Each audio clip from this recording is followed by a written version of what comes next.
was we tried to cater to too many people, especially early on. So, we got feature happy. We tried to, oh, hey, like, especially, whenever you come out with a new tool, new solution, people are always going to give you their 2 cents, right? Oh, it'd be really cool if it did this. It'd be really cool if it did that. And so, we always tried to listen and implement as much as we could, but it kind of took away from our focus on who exactly we wanted to target. And so it kind of left us like in this kind of limbo state, like, well, who are we really targeting? Who are we going after? And because until you know who you're going after, like all the features and how you go about, building your business, it's kind of unclear where to go, what direction to take it. So that was something that we learned the hard way. We spent probably kind of 2 years in that limbo state. And the other kind of thing that we really had to overcome, especially being a billing platform, was that, we had to build credibility. People aren't just going to go and switch their shopping cart. That's not something that happens every day for online businesses. So, it took us a while to kind of snowball and start to get people talking about us, start getting kind of good word of mouth. And so in the beginning, our customer support wasn't the best. We really needed to beef that up, especially after the first year or so. So we implemented 24/7 live chat. If someone submits a ticket, usually that ticket is replied to within 5 or 10 minutes.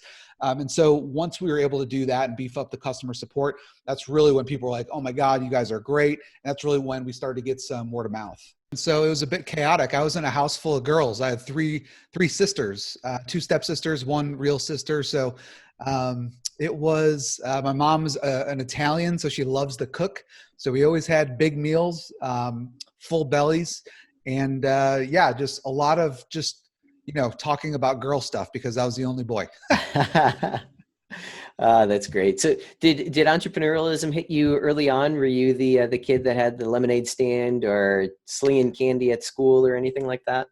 It's funny, like, I guess I was an entrepreneur before I even knew I was an entrepreneur. Like in college, I went and created a whole bunch of t-shirts for this big event that we have. And I went to all the different dorms and sold them door to door. Mm-hmm. And like, I didn't really think I wasn't really doing it to make money. I was just doing it because it was fun. And it was, I got to talk to people and that kind of stuff. And so, yeah, I mean, like I've always done little pet projects like that. And I guess looking back on it, I guess you could say I was an entrepreneur, even though I wasn't really doing it for the money. Mm-hmm. Mm-hmm. Yeah, no, that's great. That's great. So after, where'd you go to college at, by the way?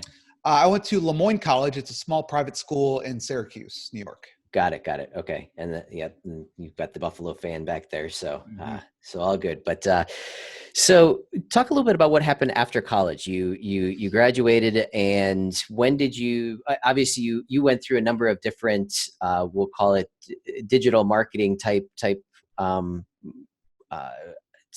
positions at different companies.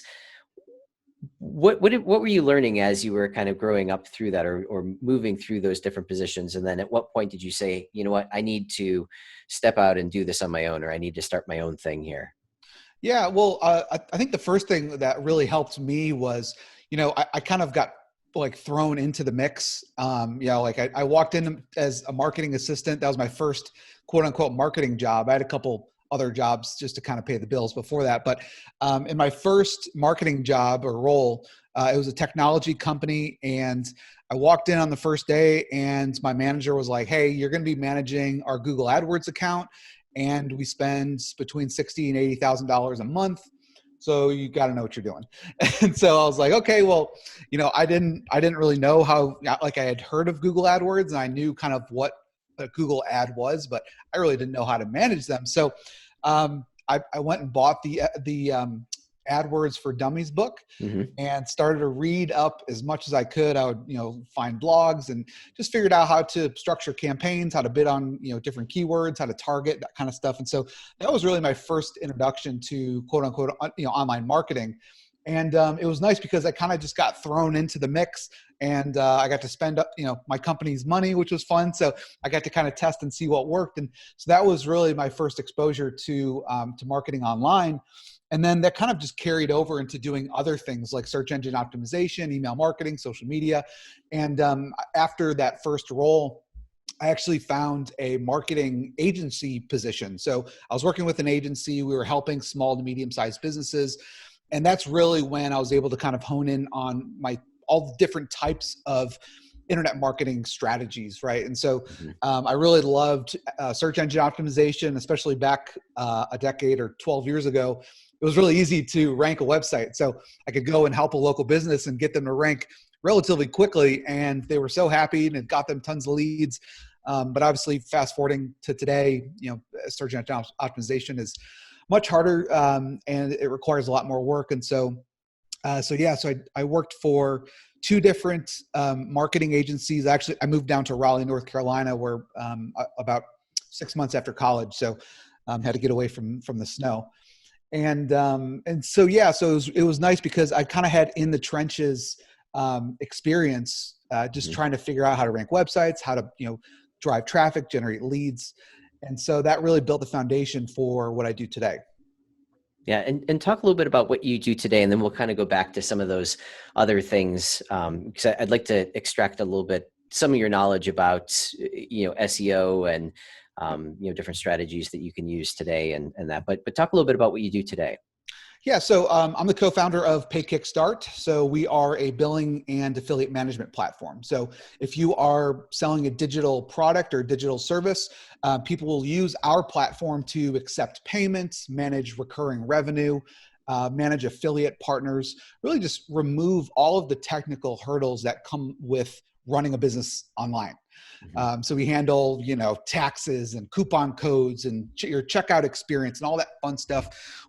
So we're really the backbone for, about 1,500 different online businesses, everything from SaaS companies to membership site creators, course creators, just people running marketing agencies, or maybe you're a coach. So it's really who we target. Mhm. And now, do you have to be a coder too to use your platform, or is it pretty easy to be able to integrate?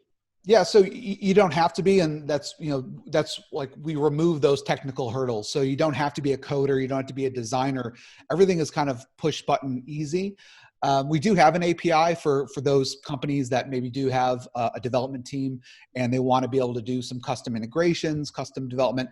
They're able to do that, but for 95% of our customers, it's just point and click easy. Hmm. That's great. That's great. So can you talk about some of the things that work today? Like how, actually, I guess let's take your company, for example. Mhm. Um, when you launched that, how did you go about attracting some of your first customers, and were you using the pay-per-click advertising? Are you currently doing SEO? Talk through some of those strategies that you're using today to grow your own company. Yeah, sure. So PayKickstart actually started as an internal tool just to sell our own products. And so before we started PayKickstart, I've been an online entrepreneur for about 10 years now. And so I've created software, I've created information, training programs, that type of stuff, like selling my knowledge and experience online. And so I've used so many different shopping carts and affiliate solutions out there that they're just so archaic. They were hard to use. We would spend more time just trying to duct tape all these solutions together. And so we actually created the platform just to sell our own products. And to make a long story short, we had all sorts of people contacting us saying like, hey, that's a really cool checkout page. Or how'd you do this one-click upsell? Or how'd you add an order bump to your checkout experience? Like all this stuff. And so we just kind of naturally said, hey, would you like to be able to use the platform to sell your own products? Hmm. And people were thrilled to be able to use it. And so we brought in, a beta group of about 25 people, and kind of the rest is history. So we've just continued to evolve and add new features and work on the user experience. And so really the things that have kind of helped us over the past 10 or 12 years of being an online entrepreneur, we've kind of shifted it to allowing our vendors to be able to leverage that type of stuff. So Hmm. having a seamless checkout experience, being able to build sales funnels to increase lifetime transaction value, being able to leverage like dunning sequences. So when a payment fails from a customer, you can go and reach out to them to get them to update their billing details. So all these things that we learned the hard way and had to kind of custom do ourselves. the platform provides. And it's why so many vendors have been using the platform, because they've been able to leverage a decade worth of selling online. Again, we're kind of in the trenches. We kind of talk the talk and walk the walk. And so it's been a fun journey. Yeah, no, that's great. That's great. So what types of things are you doing today to attract more customers to your company, to your business? Yeah. So that's a good question. So I did kind of go off on a tangent. And so No, that's all right. in the very beginning, just to answer your question, so we had probably a list of about 80,000 customers that had purchased some sort of product from us or opted into a webinar. So we had a pretty big list. And so that's really what we started with. Mm-hmm. We just reached out and we ran a couple of webinars just to kind of introduce them to the platform, show them, what value we can bring to these companies. And so that's really how we got started after the kind of initial beta customers, getting some feedback from them. So we opened it up to our email list, our existing subscribers and customers. And that's probably how we got our first, 300 customers. Okay. So that was a really nice kind of way to kind of start the business, get it going, get some influx of capital and revenue into the business. And so, but that only could take us so far. So what we did was we did a combination of short-term and long-term traffic strategies. So we did do search engine optimization. We still do it today. Mm-hmm. But that wasn't something that we started to see results overnight. That was something that took, a year and a half before we started to get some really noticeable organic reach and, started to get some organic signups and customers. But we also did leverage our affiliates. So we've worked with, over 1,000 different affiliates over the years. And so we started setting up webinars with our affiliates and then gave them a commission for anyone that they drove onto the webinar and signed up and purchased our platform. So that was something that kind of helped in the short term. Mm-hmm. But we're always trying different things. We do, paid traffic. We do some cold outreach. We do, podcast interviews like this. So, we've tried a little bit of everything. And, in aggregate, all these different things kind of add to the pie. But I would say, if I had to pinpoint a couple of things, I would say definitely our organic traffic has led to the most signups and biggest driver in our business. Mm-hmm. And I think our emphasis on customer satisfaction and ensuring that anyone who signs up for a free trial gets to first value as quickly as possible. So we've really tried to hone in on the customer onboarding from the time that they just sign up to getting them and have their products, ready to sell and they can start accepting payment. Mm-hmm. That's great. That's great. So when you started the company, or when you started building this platform, I should say, you're not a coder, correct? Did you hire people to basically do this? Can you talk a little bit about what that process was like for creating this this platform of yours? And again, I know it was an internal tool at first, but yeah. So because we've been running a software company for it's probably been about 8 years now. The good news was we had reliable developers and designers and QA people, support people. We had a reliable staff behind us to make sure that we could execute on our strategy. But of course, there were tons of failures along the way, especially in the very early days. So there was a big kind of vetting process trying to figure out hey, who's a good coder, especially if I don't code, I don't know if they're just blowing smoke up, my butt or not. Yeah. So, there was a lot of trial and error trying to figure that stuff out. I did partner with someone who was a developer and I learned a lot from him. So we worked together for a couple of years and it was good just to kind of understand the development process, how it works, how to go about hiring. We've been hiring virtual teams for about a decade now. So we've hired people from all over the world. And so we've just kind of through trial and error, just found certain pockets of the world that like, there's really good developers here. There's really good support people there. We know what questions to ask to kind of vet the people properly. And then once we got to the point where we, we're getting sustainable revenue, we were able to find a CTO who really has helped kind of take the company to the next level. And it allowed me to remove myself from any technical decisions or technical hiring I can rely on him. He can, look at code. He can make sure that it's going to be a good hire. And so that was really helpful for us, especially, when we decided to build PayKickstart, having that person who could handle the technical side so that, me and my co-founder, we kind of handle the sales and marketing side of things. Got it. Got it. And so was this bootstrapped from the beginning? It was, yeah. So, that's one thing we're fairly proud of, is, we didn't take a dime from any VC companies or anything like that. As I said, we work all virtual. So I love the kind of home office atmosphere. It's actually, I thrive better in this type of environment. Some people do, some people don't. But it's worked out really well for me and my partner and really everybody on the team. But yeah, so it's been nice. We've been able to bootstrap from the ground up. That's great. And looking back on what you guys have accomplished so far, what were some of the mistakes that you made that people can learn from, would you say?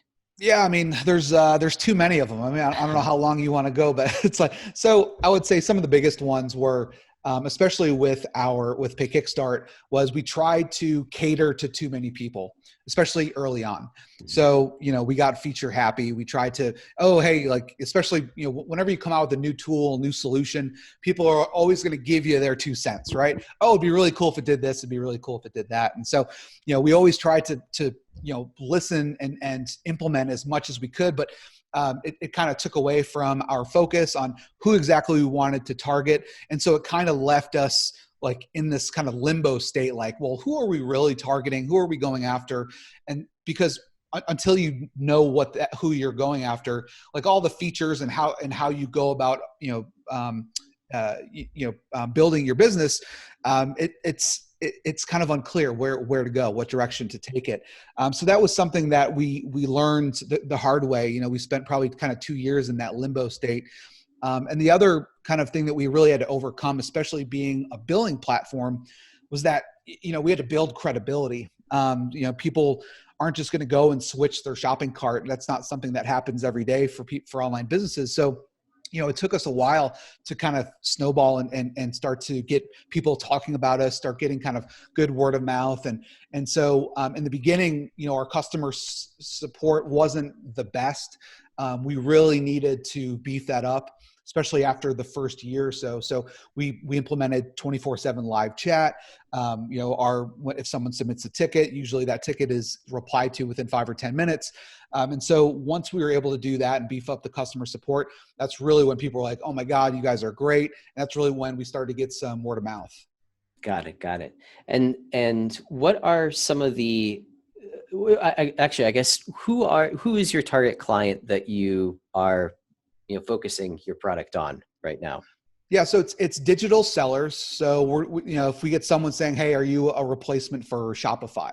And we'll tell them, "No, we're not." So we don't really work with physical sellers. We do have some like fulfillment integrations, and if you have a simple physical product, we can easily handle that. But if you're looking for kind of a traditional add to cart platform that gives tons of different quantity, color, that kind of stuff, that's not really who we target. So we target digital sellers, mainly sellers who are focused on recurring revenue. So maybe you're running a membership site and people are paying you $99 a month, right? Or you're a SaaS company and people are paying for your solution, and so that's really who we've targeted. Okay, got it. And what are some of the features or the benefits, I guess you can say, that someone can realize by using the platform? Yeah, so it's really as easy as connecting your payment gateway. So we integrate with Stripe and PayPal and some other payment processors, and you can be up and running selling your products in literally minutes.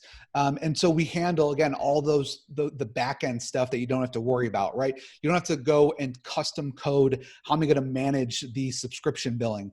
If someone wants to upgrade or downgrade or pause their subscription or cancel it, or their payment fails and you need to go and reach out to them to get them to update it, or building in coupon code functionality, or handling taxes, all this kind of stuff is all just done out of the box for you. So it's all ready to go. Mm-hmm. That's great. That's great.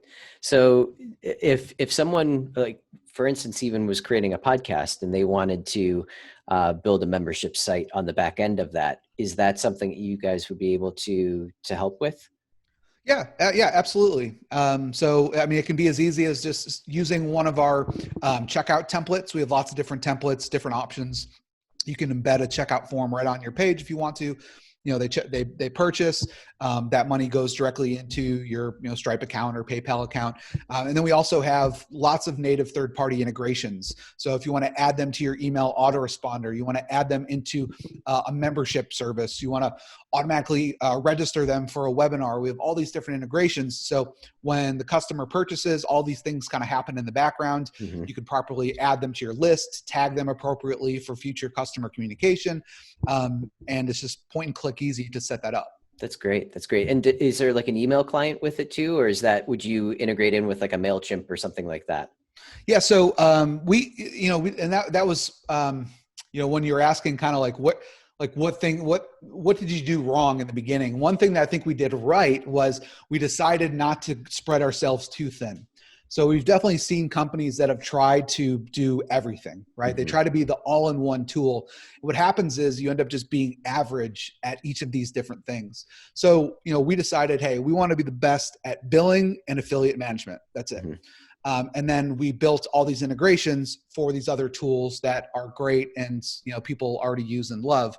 So we do transactional emails because that's kind of part of the billing process.